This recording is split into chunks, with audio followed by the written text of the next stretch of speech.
कभी सोचा है कि फोन में मौजूद अलग अलग ऐप्स एक दूसरे से कैसे बात कर लेती हैं? कैसे ज़ोमैटो गूगल मैप्स का इस्तेमाल करता है? इसका जवाब एक छोटे से 3 अक्षर के शब्द में छिपा है, API। आज हम इसी टेक्नोलॉजी के राज से पर्दा उठाएंगे और देखेंगे कि ये असल में काम कैसे करती है। तो ये API आखिर है क्या? चलिए इसे सबसे आसान तरीके से समझते हैं। सोचिए ये बिल्कुल एक रेस्टोरेंट के वेटर जैसा है। हम और आप यानी यूजर्स ग्राहक हैं और किचन जहां सारा खाना बनता है वो है गूगल या मेटा जैसा कोई बड़ा सर्वर। और API वो वेटर है जो हमारे और किचन के बीच काम करता है। वो हमारा रिक्वेस्ट लेता है, उसे किचन तक पहुंचाता है और फिर तैयार डिश यानी कि डेटा वापस हम तक ले आता है। इस वेटर के बिना हम सीधे किचन से बात कर ही नहीं सकते। ठीक है, तो ये तो समझ आ गया कि API एक वेटर की तरह है, लेकिन सवाल ये है कि ये डिजिटल वेटर आखिर ऑर्डर लेता कैसे है? ये ऐप्स के बीच में बातचीत करवाता कैसे है? इस पूरी प्रक्रिया को समझने के लिए आज हम इन 5 हिस्सों पर नजर डालेंगे।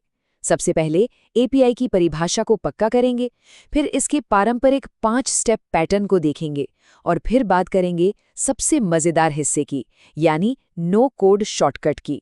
इसके बाद कुछ असली उदाहरण देखेंगे और आखिर में ये सब जानना इतना जरूरी क्यों है।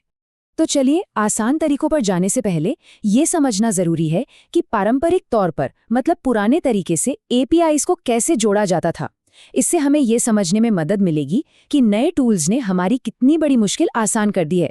इसे एक रेसिपी की तरह सोचकर देखें। आप कोई भी API इस्तेमाल कर रहे हों, चाहे वो जेमिनी हो या जीमेल, प्रोसेस लगभग एक ही रहता है जिसमें 5 मेन स्टेप्स होते हैं।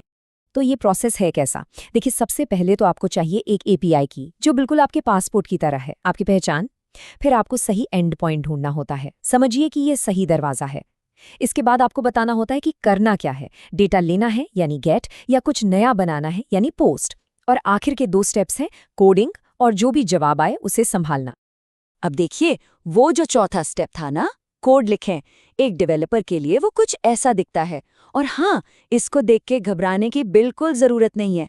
ये बस ये दिखाने के लिए है कि पुराने तरीके में थोड़ी टेक्निकल जानकारी चाहिए होती थी। लेकिन क्या हो अगर इसका कोई आसान रास्ता हो? और बस यहीं पर एंट्री होती है नो कोड प्लेटफॉर्म्स की।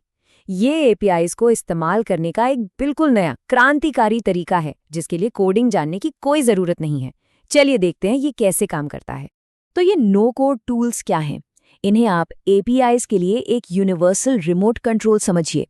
आपको बस अपनी API की मतलब वो जो पासपोर्ट था ना, उसे एक बार इसमें डालना है और बस बाकी सारी मुश्किल बातचीत, सारा टेक्निकल काम ये टूल खुद ही संभाल लेता है। ये आपके और API के बीच में एक ट्रांसलेटर की तरह खड़ा हो जाता है।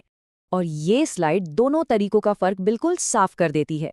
एक तरफ है कोडिंग जिसमें महारत चाहिए, समय लगता है।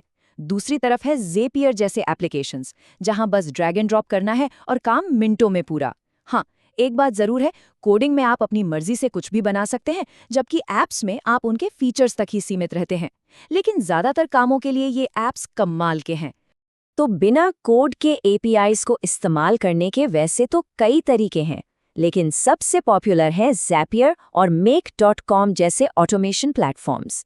इनके अलावा ब्राउज़र एक्सटेंशंस भी आते हैं, जैसे GPT फॉर शीट्स, जो सीधे आपके काम में मदद करते हैं।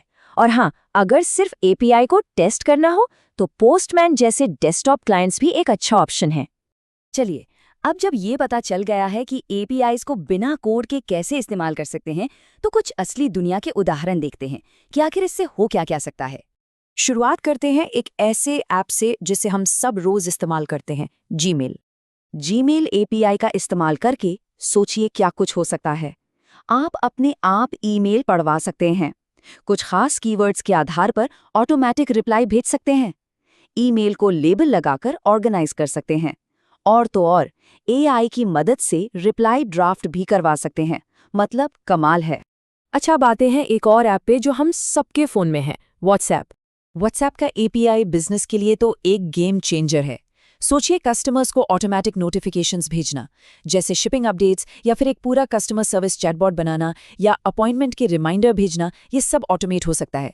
लेकिन हाँ, एक ज़रूरी बात, इसके लिए आपको व्हाट्सएप बिजनेस प्लेटफॉर्म की ज़रूरत पड़ती है। और अब हमारा आखिरी उदाहरण, फेसबुक, जो सोशल मीडिया मैनेजमेंट के लिए बहुत काम का है। फेसबुक का जो ग्राफ एपीआई है ना, उससे आप अपने सोशल मीडिया को समझिए ऑटो पायलट पर डाल सकते हैं। आप पोस्ट शेड्यूल कर सकते हैं, अपने पेज की परफॉर्मेंस का डेटा ऑटोमेटिकली निकाल सकते हैं और यहाँ तक कि कमेंट्स और मैसेज भी एक ही जगह से मैनेज कर सकते हैं। तो ठीक है, हमने ये तो देख लिया कि एपीआईज क्या हैं और क्या-क्या कर सकते हैं, पर असल में ये इतना ज़रूरी क्यों है? ये हमारे काम करने के तरीके को कैसे बदल रहा है? सबसे पहला और सबसे बड़ा फायदा है ऑटोमेशन, मतलब आपके ऐप्स आपके लिए काम करें। जो काम बार बार करने पड़ते हैं उन्हें ऑटोमेट कर देना, इससे समय भी बचता है और गलती की गुंजाइश भी कम हो जाती है। दूसरा बड़ा फायदा है टाइम सेविंग। आपको हर चीज बिल्कुल शुरू से बनाने की जरूरत ही नहीं है। आप गूगल या मेटा जैसी बड़ी बड़ी कंपनियों की बनाई हुई पावरफुल टेक्नोलॉजी का फायदा उठा सकते हैं, बस एक एपीआई कॉल से। और तीसरा, जो शायद सबसे पावरफुल है, वो है इंटीग्रेशन। एपीआई अलग-अलग ऐप्स को एक दूसरे से जोड़ देते हैं, एक सिंगल सिस्टम की तरह। आपका जीमेल आपके व्हाट्सएप से बात कर सकता है और आपका व्हाट्सएप आपकी स्प्रेडशीट से। संभावनाएं सच में अनलिमिटेड हैं। तो कुल मिलाकर देखें तो एपीआईज की मदद से हम दोहराए जाने वाले काम ऑटोमेट कर सकते हैं, पहले से बनी टेक्नोलॉजी का इस्तेमाल करके अपना कीमती समय बचा सकते हैं, अलग अलग टूल्स को एक साथ जोड़ सकते हैं और अपने आइडियाज़ को हज़ारों लोगों तक पहुंचा सकते हैं। ये सच में अपने डिजिटल टूल बॉक्स को सुपरचार्ज करने जैसा है। तो अब जब हम जानते हैं कि ये टेक्नोलॉजी मौजूद है और इसे इस्तेमाल करना पहले से कहीं ज़्यादा आसान हो चुका है, तो असली सवाल ये है कि अब जब आपकी ऐप्स एक दूसरे से बात कर सकती हैं, तो आप उनसे क्या कहलवाना चाहेंगे? ज़रा सोचिए।